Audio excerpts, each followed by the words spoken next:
Hello students, today we are going to discuss some of the concepts related to the control of air pollution. Now in the previous unit we have studied various concepts related to the control of air pollution in the various zones, but now in the today's lecture we will discuss some of the concepts related to the air pollution in industries. So basically, to control the air pollution in industrial zone by four ways, or we can say the four methods.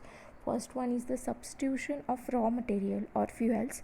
Second, modification of process itself, modification or replacement of the process equipment, and last one is the changes in operational practices.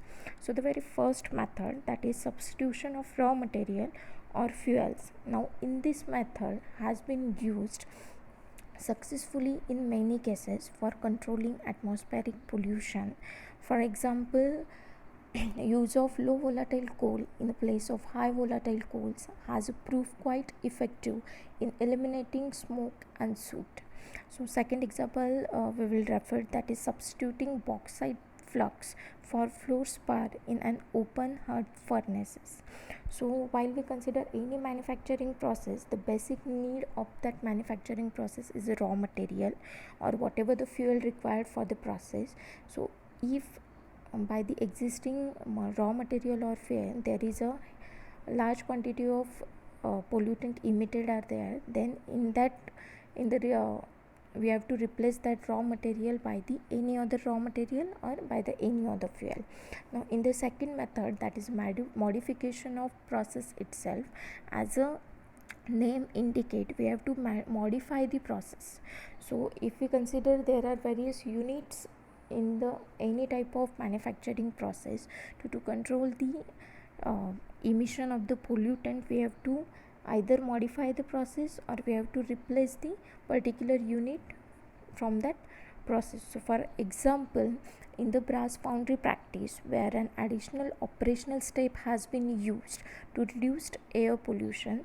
So while we consider brass foundry practice, in that a fluxing material is applied to the surface of the molten brass, which serve as an evaporation barrier and consequently reduces the emission of brass furnace, or consistently reduces the brass fumes.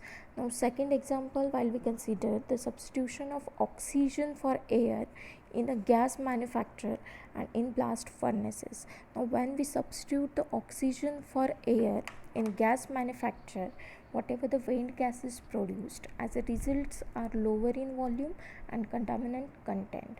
Now third method, that is modification or replacement of the process equipment.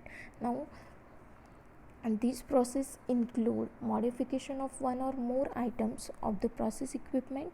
Either we have to replace or repairing of faulty or malfunctioning equipments, or substitution of one type of equipment with the other type of equipment. Hence we can control the air pollution or whatever the pollutant emit in the atmosphere. So for example, that is use of vapor recovery system to control the vapor losses in handling volatile materials. So while we use the vapor recovery system to control the vapor losses, so in that case we have to provide the replacement process, that is we have to use the absorbers, we have to use the condensers or the compressors. And the last process, that is change in operational practices. Now in this method, the using a lower sulfur fuels in place of high sulfur fuel, the rate of release of sulfur dioxide from coal burning operations can be reduced. So while we use the low burning sulfur fuel in place of high burning sulfur fuels, so such a type of process we have to implemented in thermal power plant, where the high quantity of pollutant get emit in the atmosphere. So like this we can control the air pollution by the process of operational practices. Now further we are going to study the various equipment which is used to control the air pollution when it is emit in the atmosphere from the industries. So basically why we are providing this equipment, so first we have to prevent the nuisance. Secondly, prevention of physical damage to the property. Then elimination of health hazards to plant, personal and to the general population. Then recovery of the valuable waste product, and last one is the improvement of the product quality. So to achieve all these things, we have to implement around 4 to 5 types of equipment. First one is the settling chamber, then cyclones, fabric filters, and electrostatic precipitators. Now all these equipments we are going to use when we have to control the air pollution for the particulate matter. So basically there are two types of emissions are there from industry. One is in the form of particulate matter and second is in the form of gaseous form. Okay, so first we will discuss how to control the air pollutant in the form of particulate matter. So all these four equipment that is given on screen, which is used to control the controller, which is used to control the prevention of air pollutant in the form of particulate matter. So the very first one, that is settling chamber. We are going to discuss principle and working of the settling chamber. Now this settling chamber consists of the gas velocity. Now we will observe in the diagram, this is a horizontal circular chamber are given, or a circular cylinder are given. It has one inlet and it has one outlet. Now two more hoppers are also provided at the bottom. Now what is the principle behind that settling chamber? Now this settling chamber is also known as a gravity settler.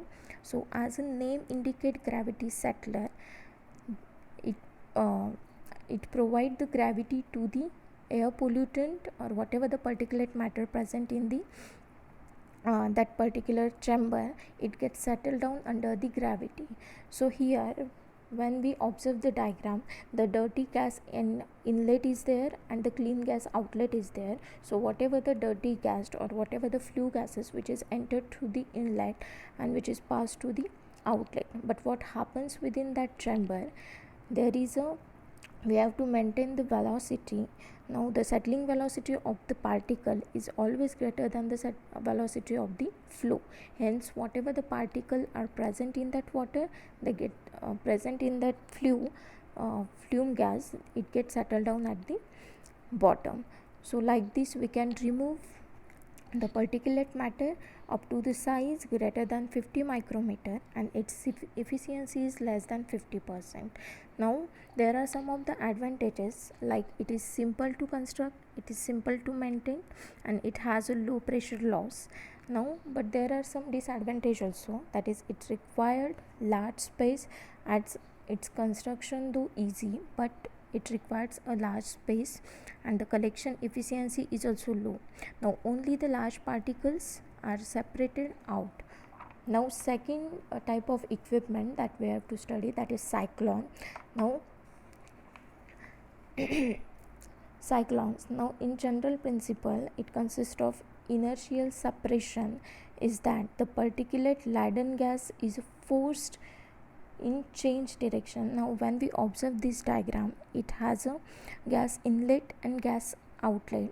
So while we consider the gas inlet, now this gas get forcefully implement in the cylindrical portion. Now this cylindrical portion consists of number of plates, and due to rotation of that plates, it creates some of the centrifugal force. Now when the dirty gas will be entered through the gas inlet, whatever the particulate matter which is exist in that gas, which gets striked on the blades of that cylinder, and that particle get easily settled down at the bottom. So like this, all the particulate matter which is present in that gas, it get easily collected in the hopper, and whatever the clean gas which is released from the top portion. Now in this method, the particle will be removed about the 5 to 25 micrometer, and its efficiency is around 50 to 90%. Now it is relatively inexpensive, simple, and simple to design and maintain, requires less floor area, and ensure dry continuous disposal of collected dust.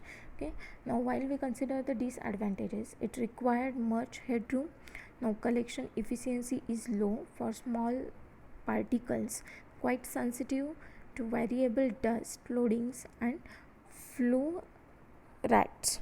Okay, now it also required a large headroom as compared to the settling chamber.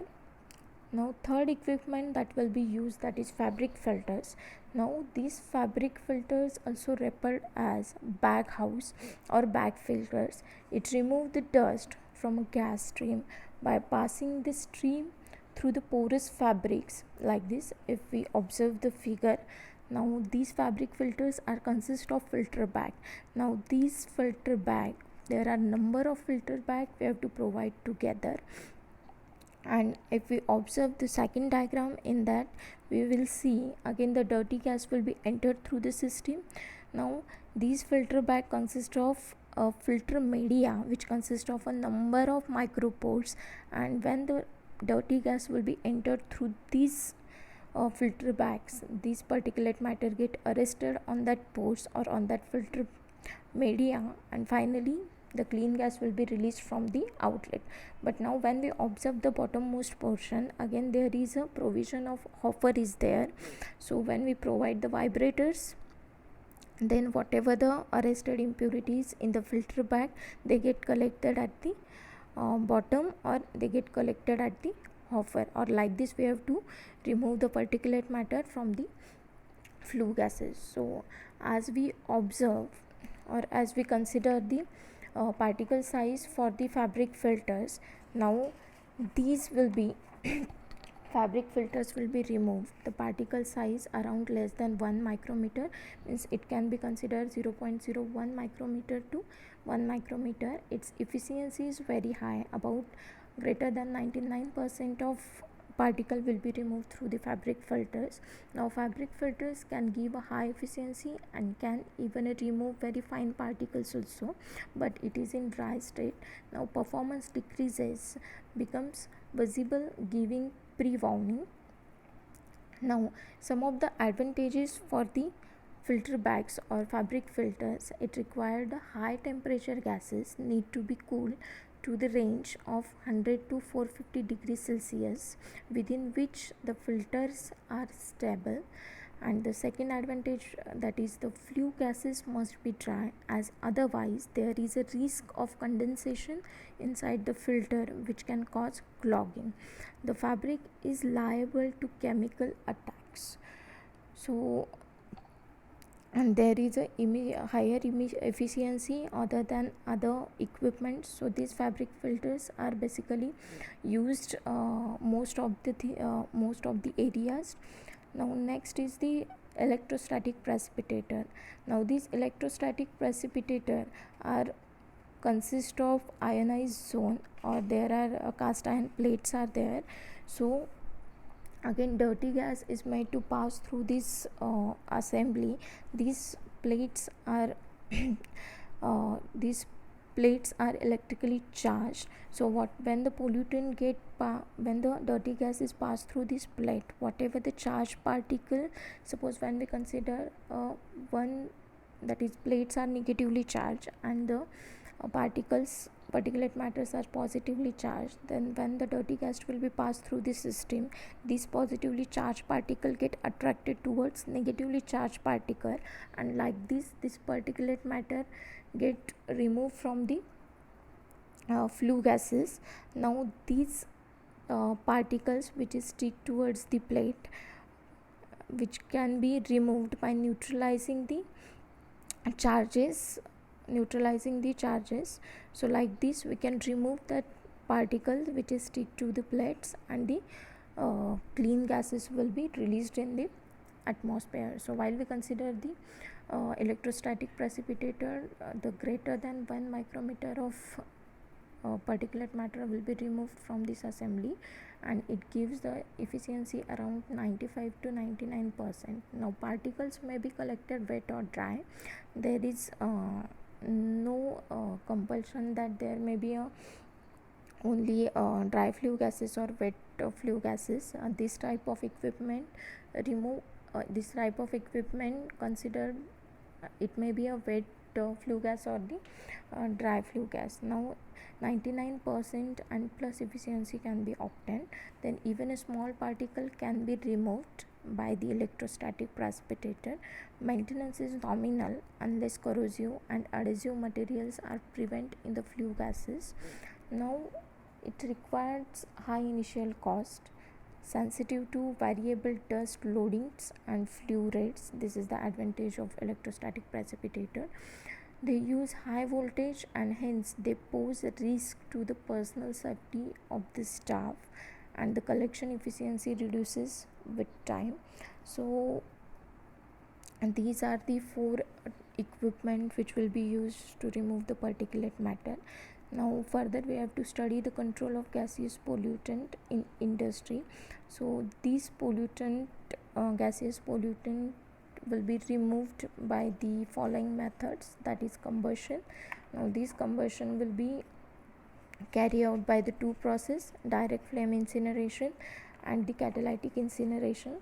Second is the absorption process and the adsorption process. So while we consider first one, combustion process, in that we have to consider two methods. One is the direct flame incineration and second is the catalytic incineration. In the direct incineration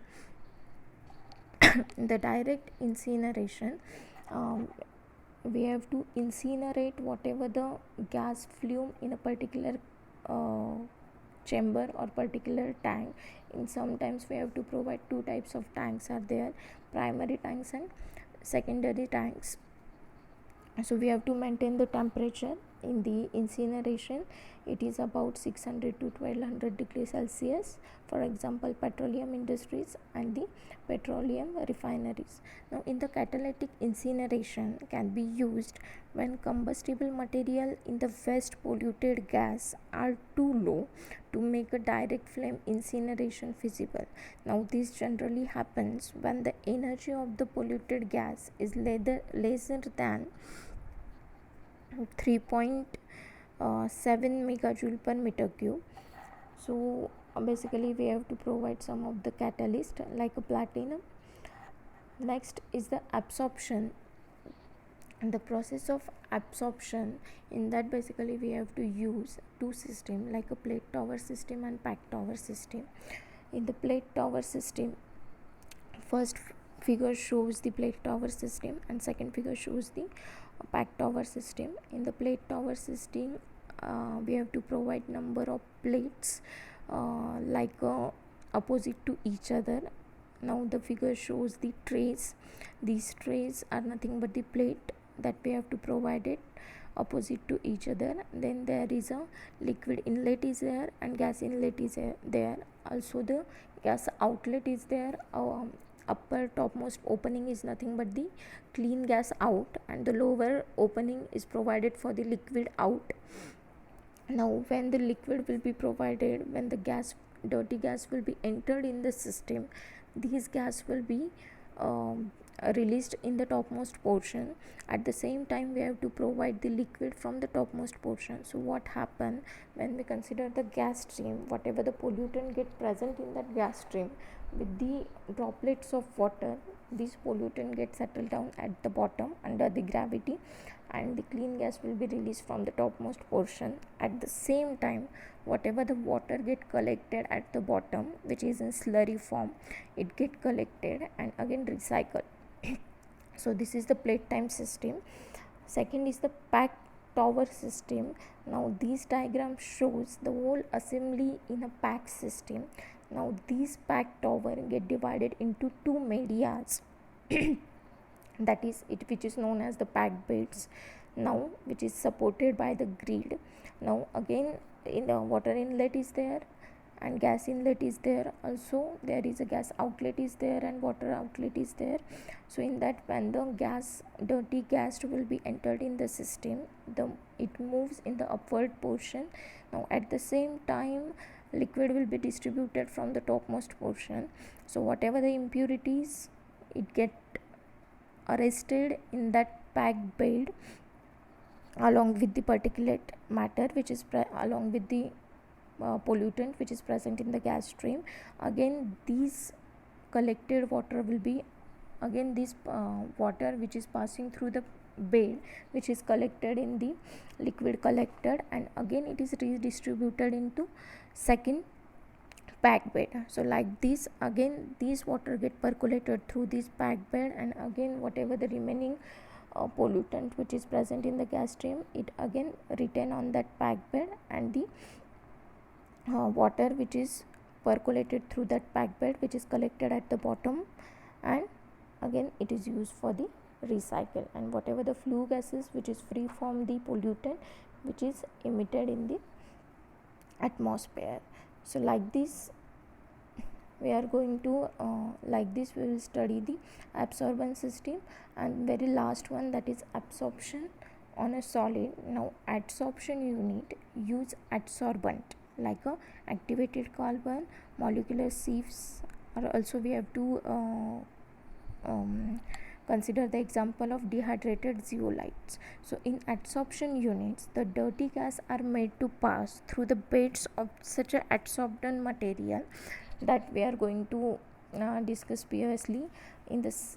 This is like a packed tower. Now these filter bed are supposed to be act as a activated carbon or any adsorbent media, so the pollutant are effectively caught and they removed. The activated carbon beds can very efficient catch hydrocarbons, then hydrogen sulfate and SO2. So like this we are providing a various adsorbents instead of activated charcoal, and like this packed assembly we have to provide for the removal of pollutant in the gas stream. So like this we will study all the type of equipment which is used to control the air pollution or emission of pollutant in the atmosphere. Thank you.